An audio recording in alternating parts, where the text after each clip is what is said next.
अगर कोई अच्छी इन्वेस्टमेंट ढूंढ रहा है तो उसको इस वक्त मिल सकती है, बल्कि ये इन्वेस्टर्स की पैराडाइज है जो कि इस वक्त दौर चल रहा है। क्योंकि जितनी रिक्वायरमेंट या डिटेल या लोगों की आने वाले टाइम की नीड्स हैं, तो ये चीज़ शायद उनको आने वाले टाइम में ना मिले। आप ऐसा सोचते हैं कि नहीं, या ये रहेगा अवेलेबल? जो एंड यूजर था उसने तो वन टाइम टैक्स देना था, वो तो 5 लाख 10 लाख वो दे के खलासी, उसने कौन सा रोज देना है। लेकिन जो रियल एस्टेट का काम करने वाले लोग हैं उन्होंने ट्रांजेक्शन नहीं करी, उन्होंने हाथ रोक लिया, उससे गवर्नमेंट का टैक्स भी कट हुआ। तो इस वजह से आप कह रहे हैं कि टैक्स ऊपर नीचे होने से ज्यादा फर्क है नहीं पड़ता आम आदमी को। 2025 है, ये रियल एस्टेट में ओवरऑल बेहतरी का साल होगा, ज्यादा लोगों का रुझान होगा, सेल परचेज ज्यादा होगी, एसेट्स में लोग ज्यादा इन्वेस्ट करेंगे। अगर ये बंदा कोई दावा करता है कि मैं आपको बताता हूँ कि 2025 साल कैसा होगा किसी भी चीज़ के बारे में, तो वो बिल्कुल ही एक अनरियलिस्टिक सी बात है। ठीक है। क्योंकि पाकिस्तान जैसे स्पेशली पाकिस्तान की इकॉनमी है, हमने देखा कि ये बहुत पॉलिटिकल इकॉनमी है। ठीक है। पॉलिटिकल मामला की वजह से हर चीज़ के ऊपर इफेक्ट आ जाता है।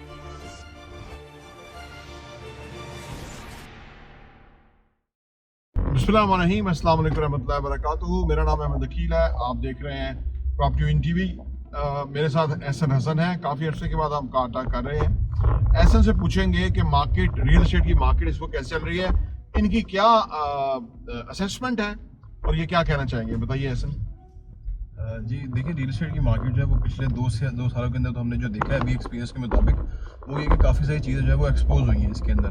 क्योंकि जिस तरीके से कुछ ट्रेंड्स थे आज से 2 साल पहले, वो आज नहीं है। जिस तरीके से आज से 2 साल पहले लोगों के रुझानात थे, वो आज नहीं है। आज चीज़ें चेंज हो रही हैं, तो ये तो एक ग्रेजुअल प्रोसेस है। लेकिन जो अगर आजकल की बात करें, 2025 की बात करें, तो इसके अंदर तो ये है कि रियल एस्टेट के अंदर लोग डेफिनेटली इंटरेस्ट तो ले रहे हैं, और हमारे पास भी काफ़ी सारे लोग इस तरह से जब रब्ता करते हैं, हमें उससे ऑटोमेटिकली फील आ जाती है कि यार चीज़ें जो है वो थोड़ा बेहतर हो रही हैं। जो पिछले 2 साल गुजरे वो तो ज़रा चेंज थे, लेकिन जो ये 2025 साल है इसके अंदर कुछ चीज़ें मज़ीद बेहतर हो रही हैं, तो ये तो ग्रेजुअली चीज़ें अच्छी होंगी। यानी किस किस्म की बेहतरी आप फील कर रहे हैं 2025 के शुरू होते ही?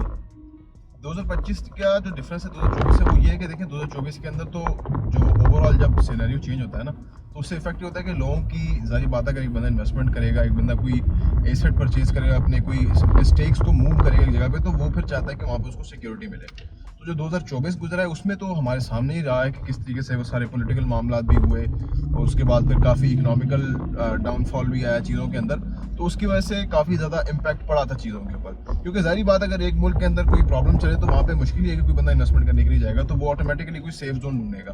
तो अब जो 2025 है, इसमें लोगों को ये नहीं है कि कोई बड़ा अच्छा सामने कोई जन्नत नजर आ रही है, लेकिन लोगों को उम्मीद है, लोगों को होप है कि यार क्या पता इस साल के अंदर चीज़ें बेहतर हों।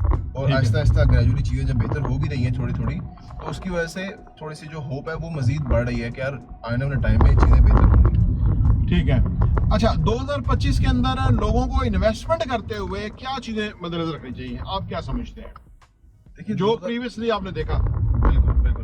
अब देखिए जो 2025 के अंदर इन्वेस्टमेंट है ना, वो भी अब जो पिछले 2 साल गुजरे वो भी इन्वेस्टमेंट के लिए तो अच्छे साल थे। क्योंकि देखिए हमारे सामने ही रहा है कि बड़ी अच्छी अच्छी प्रॉपर्टीज आती रही हैं, बड़े रीजनेबल प्राइसेस पे आती रही हैं। अगर मैं एग्जांपल दूँ तो जैसे जो बैरियर टाउन है, इसके अंदर जो 10 मरला प्लॉट है वो आपको आज भी 80 to 90 लाख में मिल जाता है। अगर आपके पास फुल कैश पेमेंट अवेलेबल है तो आप 10 मरला प्लॉट 80 से 90 लाख रुपए के अंदर बैरियर टाउन रावलपिंडी फेज 8 में ले सकते हैं, रावलपिंडी इस्लामाबाद फेज 8 में ले सकते हैं। ठीक है। तो ये एक बड़ी जबरदस्त ऑप्शन है, बड़ी अच्छी ऑफर है। ठीक है। देखिए इस प्राइस रेंज के अंदर अगर आप कहीं और कोई देखने जाते हैं प्रॉपर्टी, तो वो तो मुश्किल ही है कोई ऐसी चीज मिले। लेकिन इसमें यह है कि आपको अच्छी प्रॉपर्टी आजकल इस बजट में मिल जाती है। अब ये सिर्फ एक सोसाइटी की मैं आपको बात कर रहा हूँ, इस तरह हम देखेंगे बाकी एरियाज में, तो बाकी एरियाज में बिल्कुल ऐसी है कि वहाँ पे भी आपको अच्छे ऑप्शंस मिल जाते हैं इस बजट के अंदर। यानी अगर कोई अच्छी इन्वेस्टमेंट ढूंढ रहा है तो उसको इस वक्त मिल सकती है, बल्कि ये इन्वेस्टर्स की पैराडाइज है जो कि इस वक्त दौर चल रहा है। क्योंकि जितनी रिक्वायरमेंट या डिटेल या लोगों की आने वाले टाइम की नीड्स हैं, तो ये चीज़ शायद उनको आने वाले टाइम में ना मिले। आप ऐसा सोचते हैं कि नहीं, या ये रहेगा अवेलेबल? देखिए इन्वेस्टर की पैराडाइज तो कभी भी नहीं होती, क्योंकि जारी बात है कि आपने जब भी कोई चीज़ लेनी है ना, तो वो अगला बंदा जिसे आप ले रहे हैं उसके भी ये कोई फिजिबिलिटी होती है ना, उसके अंदर भी उसने भी अपने सारे मामला सेट करने होते हैं। तो पैराडाइज तो हम नहीं कह सकते, बट ये कि फिर भी एक अच्छा टाइम है, एक अच्छी अपॉर्चुनिटीज इस टाइम आपको मिल जाती है मार्केट के अंदर। आपको अच्छे अच्छे ऑप्शन मिल रहे हैं, जिसके अंदर कि आपको अच्छा पेमेंट प्लान भी मिल जाता है, आपको अच्छा उसमें डिस्काउंट भी मिल जाता है। तो वो इसकी यही वजह है कि आपको इस वक्त जो टाइम चल रहा है वो अच्छा टाइम है कि आप इस वक्त अगर कोई चीज़ परचेजिंग करना चाहते हैं तो वो आप आराम से कर सकते हैं। अच्छा, ये बताइए कि ये जो अभी आप क्या फील कर रहे हैं कि जो हमारे हालात तो कुछ नहीं बदले, हमें कहीं कर्जा नहीं मिला, हाँ ठीक है इंटरेस्ट रेट थोड़ा नीचे हुआ है, इस किस्म के इकदाम होते हैं, टैक्सों की बात सुन रहे हैं कि वो नीचे आएंगे, तो ये क्या काफी कौन से इकदाम करने चाहिए जिससे रियल एस्टेट सेक्टर ओवरऑल बेहतर हो? लेकिन जैसे हम अगर बात करें ना कि डॉलर की या फिर किसी भी चीज़ की, तो वो जब भी आप देखते हैं किसी भी चीज़ को ग्राफ के अंदर, तो वो हमेशा पहले से ऊपर ही जाता है। ठीक है। वो ये है कि बेशक एक दिन में ज़्यादा हो गया, 2 दिन में कम हो गया, 5 दिन बाद फिर ज़्यादा हो गया, 10 दिन बाद फिर कम हो गया, वो फ़र्क नहीं पड़ता। अच्छा। बस जो बात है वो ये कि एक चीज़ जो जैसे स्ट्रक्चरल इन्वेस्टमेंट्स है, जो कुछ है उसने हमेशा ऊपर ही जाना है। तो ये तो रियलिटी है इस दुनिया की कि हर चीज़ जो भी आपको आज नज़र आ रही है वो उसमें होना तो महंगा ही है। अच्छा। ठीक है, अब जो भी इससे इम्पैक्ट आता भी है ना कि जी कभी कभी कहते हैं कि जी इंटरेस्ट रेट कम हो गया, बड़ा फलाना ये हो गया, हाँ। तो उसका कोई ऐसा खास इम्पैक्ट नहीं होता। अब इसके अंदर ये भी है कि जी अगर कोई फॉर एग्जाम्पल कोई टैक्स लग गया, जी पता नहीं क्या हो गया, तबाह हो गया, हालांकि ऐसा कुछ भी नहीं होता। इस तरह की चीज़ों का कोई इतना बड़ा इम्पैक्ट नहीं है। आप जब 5 साल में देखेंगे तो वो जो ग्रोथ है वो डेफिनेटली होनी ही होनी है। तो बेशक ये कि 1 महीने में थोड़ा कम ग्रोथ हुई है, 2 महीने में ज़्यादा हो जाएगी, तो उस तरह से होता है। लेकिन ये कि at the end of the day अगर हम देखते हैं साल 2 साल बाद, 4 साल बाद, 5 साल बाद, तो ग्रोथ तो होती ही है, वो हर चीज़ के अंदर होनी है, वो हो रही है। और वो जाहिर बात है कि जैसे अगर हम देखते हैं कि ये रियल एस्टेट के अलावा भी जितने सारे सेक्टर्स हैं, हर चीज़ के अंदर आप देखते हैं तो पिछले जो पहले टाइम था उसके मुताबिक तो आजकल सब कुछ चेंज है, ग्रोथ तो हर जगह ही हो रही है, तो वो तो होनी है। यानी अगर फर्ज करें टैक्स लगता है तो लोग ट्रांजैक्शंस कम कर देंगे, जैसे गवर्नमेंट को टैक्स कम मिला क्योंकि लोगों ने सेल परचेज नहीं की।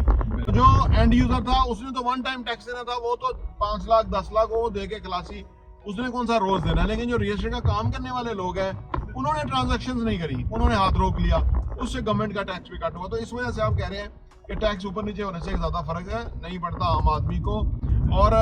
और ये देर पा होता ही नहीं है, ये टैक्स ये कम करना ही पड़ता जैसे ही आप करेंगे। देखिए अगर आज फॉर एग्जाम्पल टैक्स ज़्यादा हुआ है तो साल बाद कम हो जाना है, फिर 2 साल बाद मजीद ज़्यादा हो जाएगा, फिर 4 साल बाद थोड़ा और कम हो जाएगा। तो at the end of the day tax ने तो बढ़ना ही है, सारी बात है। क्योंकि जैसे आज 10 मरला प्लॉट के ऊपर 4-5 लाख टैक्स है, तो आज 10 साल पहले तो नहीं था। ठीक है। 10 मरला प्लॉट पे इतना टैक्स तो नहीं था, लेकिन फिर भी जैसे आज इतना हो गया है, तो आने वाले टाइम में इसने इससे ऊपर ही जाना है, इससे कम तो इससे सारी बातें नहीं होना। तो ये तो ग्रेजुअल मार्केट जो है वो फोर्सेस के मुताबिक चलती रहती है।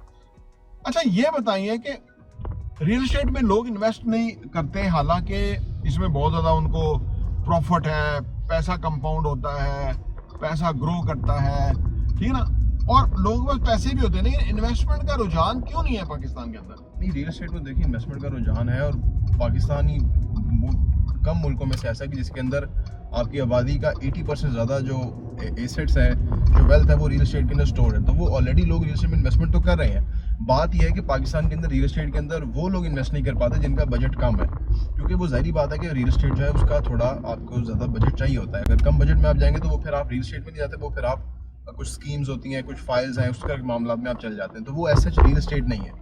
तो उसमें डिफरेंस ये है कि पाकिस्तान के अंदर अगर ऑनर टाइम के अंदर कोई ऐसे ऑप्शन आते हैं कि जिसके अंदर बजट कम हो फिर भी आप रियल एस्टेट में एंट्री ले सकें, तो फिर वो कोई मजीद बेहतर मार्केट में सिनेरियो चेंज हो सकता है। लेकिन फिर भी अगर देखा जाए तो पाकिस्तान में सबसे ज़्यादा अब लोग इन्वेस्टमेंट करते हैं, जो अपने वेल्थ स्टोर करते हैं, वो रियल एस्टेट ही है, इसके अलावा तो कोई ऑप्शन नहीं है। अच्छा ये बताइए कि जो 2025 है ये रियल एस्टेट में ओवरऑल बेहतरी का साल होगा, ज़्यादा लोगों का रुझान होगा, सेल परचेज ज़्यादा होगी, एसेट्स में लोग ज़्यादा इन्वेस्ट करेंगे, या 22 और 23 की तरह जब पाकिस्तान में वो था, यानी लोगों का रुझान कम हो रहा था।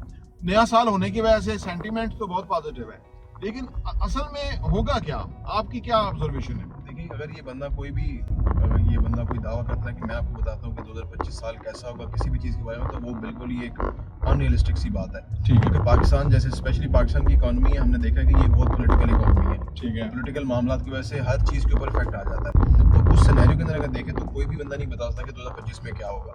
ऊपर से हम जैसे हमारी इकॉनमी है तो वो पॉलिटिकल है, ऊपर से जो हमारे पॉलिटिकल है वो मामला वो सब इंटरनेशनल पॉलिटिक्स के साथ भी अटैच्ड है। ठीक है। इसमें एक बंदा किसी भी सूरत किसी भी परसेंटेज के हिसाब से भी नहीं बता सकता कि आज टाइम में क्या होगा, यानी अनप्रेडिक्टेबल है मामला। बिल्कुल बिल्कुल। लेकिन जैसे मैंने कहा कि अभी जो चीज़ें बेहतर हुई तो उसकी वजह से होप जो है वो थोड़ी मजीद आई है लोगों के अंदर, यार चलो चीज़ें थोड़ी थोड़ी आहिस्ता आहिस्ता बेहतर हो जाएगी। जो मामला हुए ख़राब हुए वो आहिस्ता आहिस्ता बेहतर होंगे, चीज़ें बेहतर हो जाएंगी। अब जो 2025 का साल हो, 2026 का साल हो, 27 का साल हो, बात यह है कि जिस बंदे ने इन्वेस्टमेंट करनी है उसने एक साल के अंदर तो उसके अंदर से कोई बहुत बड़ा बेनिफिट तो निकालना नहीं है ना। रियल एस्टेट तो वैसे भी लॉन्ग टर्म है, उसके अलावा जो इन्वेस्टमेंट्स हैं वो भी सारी लॉन्ग टर्म इन्वेस्टमेंट ही होती है। अगर शॉर्ट टर्म आपने इन्वेस्टमेंट करनी है फिर तो आप बेशक क्रिप्टो करेंसीज की तरफ जाएं, फिर आप उस साइड पे जाएं जहाँ पर आपको लेकिन उसमें एक दिन रिस्क में- बहुत हाई है ना, बिल्कुल, उसमें फिर आपको एक दिन में बहुत बेनिफिट हो भी सकता है, एक दिन में आपको बहुत बड़ा लॉस भी हो सकता है। जैसे ट्रम्प के वो उस पे हुआ है। बिल्कुल बिल्कुल, तो इस तरीके से वो तो रियल एस्टेट जो है वो तो है ही लॉन्ग टर्म, और ये लॉन्ग टर्म ही रहेगा, वो तो उस पर कोई भी चेंज नहीं आ सकता। तो नाज़रीन, आज की वीडियो के अंदर हमारा ओवरऑल रियल एस्टेट के हवाले से थोड़ी डिस्कशन थी। आपकी कोई तजावीज़ हो या आप कोई हमें इस पे मौजू देना चाहते हो कि इसके ऊपर बात करें, तो वो हम इंशाल्लाह ताला अभी कार टाक आपके साथ करते रहेंगे। और आप चैनल को सब्सक्राइब कर लें, घंटी का बटन प्रेस कर लें। हम सारा वक्त ये सर्च करते रहते हैं कि क्या अपॉर्चुनिटी है, कहाँ अपॉर्चुनिटी है, क्या आपके लिए फिजिबल चीज़ है, जिधर आपको इन्वेस्ट करना चाहिए, उसके आपको फ़ायदा हो। लेकिन अगेन ये मैं समझता हूँ कि ये बायर्स मार्केट है इस वक्त। अगर आप कुछ अच्छी चीज़ पिक करना चाहेंगे तो इसकी कीमत डेफिनेट आने वाले टाइम में ऊपर जाएगी और आप प्रॉफिट इस पे बेहतर कमा सकेंगे। प्रॉपर्टी टीवी देखने का बहुत बहुत शुक्रिया।